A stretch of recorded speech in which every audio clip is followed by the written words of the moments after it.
देख रहे हैं वो है मानचित्र की भाषा। जैसा कि इससे पहले भी हम लोगों ने चर्चा की थी कि मानचित्र को पढ़ने का अलग अलग भाषा होता है। तो सबसे प्रमुख जो है वो होता है पैमाना। पैमाना, इंग्लिश में इसको स्केल कहते हैं। तो ये मानचित्र में एक बहुत बड़ा इसका अहम भूमिका होता है।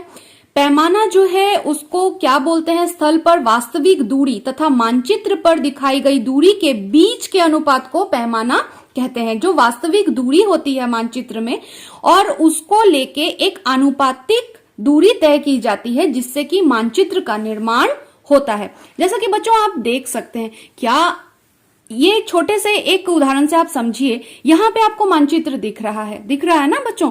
तो ये मानचित्र में क्या हम लोग बोल सकते हैं कि ये जो मानचित्र दिख रहा है भारत बस इतना ही है? नहीं, भारतवर्ष तो बहुत विशाल है, लेकिन यहाँ पे स्केल यानी पैमाने के माध्यम से भारत के नक्शे को बनाया गया है, जिसका एक पैमाना स्थिर किया गया है। उसी पैमाने के अनुरूप इसे बनाया गया है। ये पैमाने के अनुरूप मानचित्र जो हैं वो दो प्रकार के होते हैं, जैसा कि आप लोग देख सकते हैं। एक होता है छोटा पैमाना वाला मानचित्र और दूसरा होता है बड़े पैमाना वाला मानचित्र। छोटे पैमाना वाला मानचित्र क्या होता है? जब बड़े क्षेत्रफल वाले भूभाग जैसे देश, महाद्वीप आदि को कागज पर दिखाने हेतु छोटे पैमाने का उपयोग किया जाता है। जैसे किसी मानचित्र पर जब 5 सेंटीमीटर स्थल के 200 किलोमीटर को दर्शाता है तो इसको छोटे पैमाना वाला मानचित्र कहते हैं। यहाँ पे आप देख लीजिए, ये क्या दिखा रहा है। आप अच्छे से अगर इसको देखेंगे तो आपको दिखेगा कि ये देखिए 50 किलोमीटर ये दिख रहा है। ये कितना दिख रहा है बच्चों आपको? 50 किलोमीटर। और ये मैप में कितना लिया गया है? केवल 1 सेंटीमीटर। यानी 1 सेंटीमीटर मैप में यदि आप देख रहे हैं तो सोच लीजिए वहां पे जो स्केल लिखा हुआ है वो 50 किलोमीटर को दर्शा रहा है। तो इस तरह से हम लोग मानचित्रों को पढ़ने में, अगर आप लोगों को ये सब जानकारियां रहेगी तो आप किसी भी मानचित्र को बड़े आसानी से पढ़ सकेंगे। यानी आप मानचित्र देख के उसकी दूरी तय कर सकेंगे कि इस जगह से इस जगह की दूरी कितनी हो सकती है। तो बच्चों ये हम लोग बोल सकते हैं कि ये जो है ये हमारा एक छोटे पैमाने वाला मानचित्र है, जिससे कि हम एक पूरे देश को दर्शाए हैं। इसी तरह से हम लोग बड़े पैमाने वाले मानचित्र की ओर चलते हैं और जानते हैं कि बड़े पैमाने वाले मानचित्र क्या होते हैं। जब छोटे क्षेत्रफल वाले भूभाग जैसे गांव, शहर आदि को दिखाना होता है तो बड़े पैमाने का उपयोग किया जाता है।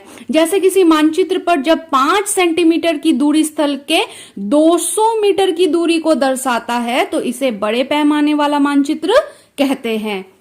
तो इस तरह से आप अपने गांव या शहर का या किसी मतलब एकदम निर्दिष्ट किसी क्षेत्रफल का मानचित्र आप बड़े जगह पे दिखा सकते हैं, और उस तरह के मानचित्र को हम लोग बड़े पैमाने वाला मानचित्र कहते हैं।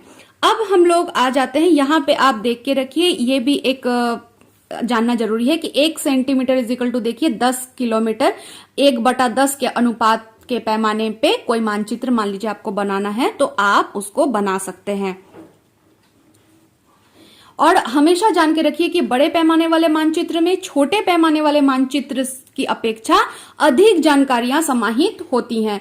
क्योंकि देखिए यहाँ पे तो आप पूरे भारतवर्ष कि यहाँ पे आपने क्या देखा कि वहां की प्राकृतिक वनस्पति को आप देख रहे हैं, है ना। लेकिन यदि आपको यहाँ पे ये हो गया आपका छोटे पैमाने वाला मानचित्र, लेकिन यदि आप यहाँ पे ये भी हो गया आपका, मान लीजिए कि ये झारखंड को दिखा रहा है, ठीक है। तो यहाँ पे तो आप झारखंड को देख नहीं पा रहे हैं, यहाँ पे आप झारखंड को देख पा रहे हैं, और वहां के आप किसको देख पा रहे हैं? वहां की रेल व्यवस्था को आप देख पा रहे हैं। अब इससे भी और बना सकते हैं हम लोग क्या? धनबाद। अगर यहाँ धनबाद की सड़कें, प्राकृतिक वनस्पति, यहाँ पाए जाने वाले खनिज पदार्थ, इन सभी को हम लोग मानचित्र में बड़े पैमाने पे दर्शा सकते हैं। अब हम लोग प्रतीक चिन्ह को पढ़ेंगे और जानेंगे कि ये क्या होते हैं। इसको रूढ़ चिन्ह भी बोलते हैं। मानचित्र पर अलग अलग प्रकार के चिन्हों का प्रयोग किया जाता है और ये कई आकार के भी होते हैं, जैसे कि रेखा, बिंदु, वर्ग, वृत्त, त्रिभुज, बहुत सारे तरह से ये बनाए जाते हैं। इसमें रंग भी अलग अलग तरह से दिए जाते हैं। तो ये विशेष भाषा है जो कि मानचित्र को पढ़ने में मदद करती है। यहाँ पे देखिए बहुत सारे आपको प्रतीक चिन्ह दिख रहे होंगे। ये प्रतीक चिन्ह हर जगह, एक बात बहुत महत्वपूर्ण है बच्चों इसमें, कि हर मानचित्र में प्रतीक चिन्ह बराबर ही होते हैं।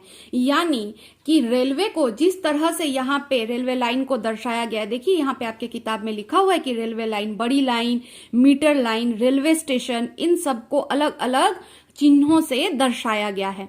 तो आप देखेंगे कि यहाँ पे रेलवे लाइन दिखाया गया है। जब हम लोगों ने झारखंड के थीमेटिक मानचित्र को देखा था तो रेलवे लाइन को भी मैं इसी तरह से दर्शाई थी। यानी हर मानचित्र का जो प्रतीक चिन्ह होता है वो एक बराबर ही होता है। यह क्यों होता है बच्चों, ये भी जान लीजिए।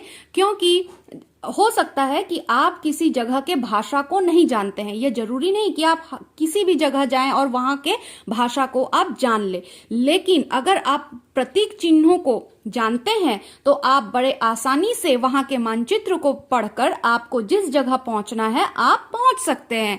इसलिए मानचित्र में भले ही भाषा अलग हो, लेकिन जो मानचित्र का भाषा है वो सब जगह एक होता है। यानी पैमाना, दूसरा जो प्रतीक चिन्ह है वो एक ही होता है। भले ही आप इसे मान लीजिए यहाँ पे हिंदी में लिखा हुआ है और आपको बंगला नहीं आता, आपको उर्दू नहीं आता, आपको पंजाबी नहीं आती, तो अगर आपको यहाँ पे वो लिखा हुआ है तो हो सकता है आप इसे ना पढ़ पाए, लेकिन ये देख के आप समझ जाएंगे कि ये जो प्रतीक चिन्ह लिखा हुआ है ये रेलवे लाइन को दर्शा रहा है। ठीक उसी तरह से सड़कों के लिए देखिए, पक्की सड़क इस तरह से दिखाया जाता है, जो कच्ची सड़कें होती हैं यानी मिट्टी की सड़कें होती हैं वो डॉट डॉट लाइन से इस तरह से दिखाई जाती है।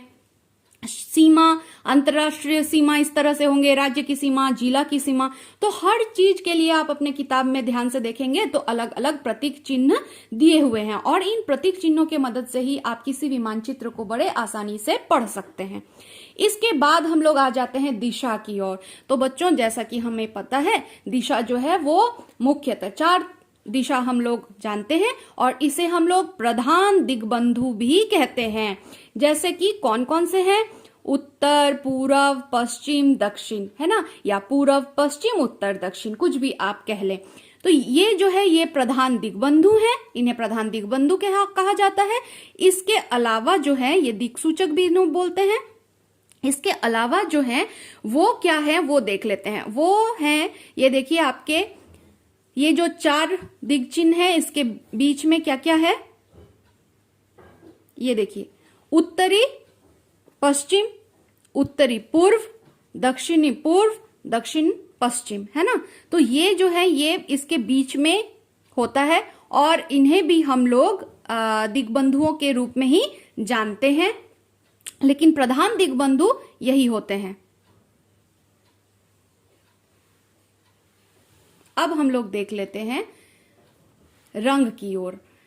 यहां पे एक महत्वपूर्ण जानकारी आपको अभी स्क्रीन पे बच्चों दिख रहा होगा, एक कंपास दिख रहा है, एक बच्चे ने हाथ में पकड़ा हुआ है। और आपको मैं बता दूं कि ये जो कंपास है बच्चों इसे मैग्नेटिक यानी चुंबकीय कंपास कहते हैं।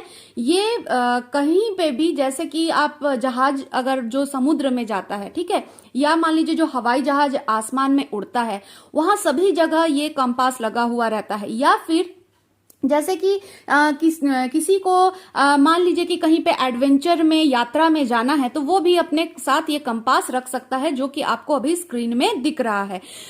हम लोग बात कर लेते हैं रंग की। तो मानचित्र पर तथ्यों को स्पष्टता से दर्शाने के लिए विभिन्न रंगों का उपयोग होता है। जैसे जल के लिए नीला रंग, काले रंग से रेल मार्ग, हरे रंग से वन या वनस्पति तथा पीले रंग से कृषि प्रदर्शित किए जाते हैं। और भी अन्य तथ्यों को इन रंगों से दर्शाया जाता है। जैसा कि अभी हम लोग अपनी किताब में भी देख लेंगे, इससे पहले भी पूर्व में भी हम लोगों ने देखा था अपनी किताब में। यहाँ की बात अगर कर लेते हैं, ये जो भौतिक मानचित्र आपको झारखंड का हम लोग इससे पहले देखे थे भाग 1 में, वहां पे आप लोगों को ये जानकारी पहले ही मिली हुई थी। देखिए यहाँ पे जो नीला रंग से दर्शाया गया है वो है पानी वाले क्षेत्र, फिर हरा रंग से जो दर्शाया गया है वो है सभी मैदानी क्षेत्र, फिर पीला रंग से जो दर्शाया गया है वो है पठारी क्षेत्र, इसी तरह से लाल रंग से पर्वतीय क्षेत्र को दर्शाया गया है। अब हम लोग अगर बात कर लेते हैं बच्चों तो यहाँ पे आपको कुछ बना हुआ दिख रहा है ना। तो ऐसा तो अक्सर ही हम लोग बनाते हैं। हम लोगों को किसी को, अपने दोस्तों को, किसी को कुछ बताना होता है कि अगर वो उस जगह को नहीं जानता है तो हम लोग बड़े आसानी से इसी तरह के सादा कागज में या किसी भी कागज के टुकड़े में इस तरह के चित्र बना के उन्हें दे देते हैं। यहाँ पे जैसे कि अगर मुझे बताना है कि मेरा दोस्त अमन का घर किधर है, विद्यालय से मेरा घर किधर है, तो मैंने इस तरह से उसको बताया कि देखो भाई, तुम अपने घर से निकलना और फिर तुम अपने घर से निकल के तुम इस सीधे रास्ते से इस तरह से चलना, फिर तुमको यहाँ पे एक तालाब दिख जाएगा। यहाँ पे हम लोग कभी कभी लिख भी सकते हैं, है ना, कि कौन सा क्या जगह, यहाँ पे एक तालाब दिखेगा, यहाँ पे तुम चले जाना, इधर एक दुकान दिखेगा, और अगर तुम सीधा रास्ता पकड़ के चले जाओगे तो तुम्हें विद्यालय का गेट और फिर उसके पीछे विद्यालय का भवन मिल जाएगा। यहाँ पे देखना, यहाँ एक बरगद का पेड़ भी तुमको दिखेगा। लेकिन अगर तुमको अमन का घर जाना है तो फिर तुम इस रास्ते से सीधा नहीं जाके तुम यहाँ से लेके इधर आ जाना, अमन का घर तुम्हें यहाँ मिल जाएगा। तो ये जो बच्चों हम लोगों ने दिखाया है, इसमें कोई भी पैमाना स्थिर नहीं है। यहाँ पे हमने सिर्फ एक स्थानीय अवलोकन या हमारी याददाश्त के क्षमता के अनुसार एक रेखा चित्र बनाया है। तो ऐसे को बच्चों रेखा चित्र कहते हैं। ये भी नक्शा का एक प्रकार है जो कि रेखा चित्र के माध्यम से दिखाया जाता है। यहाँ पे पैमाने का इस्तेमाल नहीं किया जाता है। अब जो ये तस्वीर दिख रही है आपको बच्चों, ये क्या है? ये खाका है। खाका में क्या होता है कि किसी भी छोटे क्षेत्र को बड़े पैमाने पे दिखाया जाता है। जैसा कि आप देख रहे हैं, यहाँ पे खेल का मैदान दिखाया गया है, पंचायत भवन दिखाया गया है, बैंक दिखाया गया है, यहाँ पे बहुत लोगों का घर दिखाया गया है। लेकिन खाका और रेखा चित्र में बच्चों अंतर होता है। खाका जो है वो पैमाने के साथ बनता है। यहाँ पे आप देखिए कि कितना मीटर की दूरी जो है, ये पैमाने को यहाँ पे दर्शाया गया है कि कौन सा कितना पैमाने की दूरी यहाँ पे तय की गई है। यानी 1 सेंटीमीटर जो है 10 मीटर की जो दूरी है वो 1 सेंटीमीटर से तय की गई है। यहाँ पे देखिए आप फलों का उद्यान दिखाया गया। तो ये इसको खाका कहते हैं, जिसमें पैमाने के सहायता से किसी छोटे जगह को बड़े जगहों पे अच्छे से हम लोग दिखाते हैं। खाका में ऐसा होता है बच्चों कि यहाँ पे मानचित्र से ज्यादा जानकारियां हमें प्राप्त हो जाती है। जैसे कि भवन की ऊंचाई, किसी कमरे की लंबाई कितनी होनी चाहिए, उसका भी हम लोग खाका तैयार कर सकते हैं, जो कि आप मानचित्र में दिखा नहीं सकते हैं।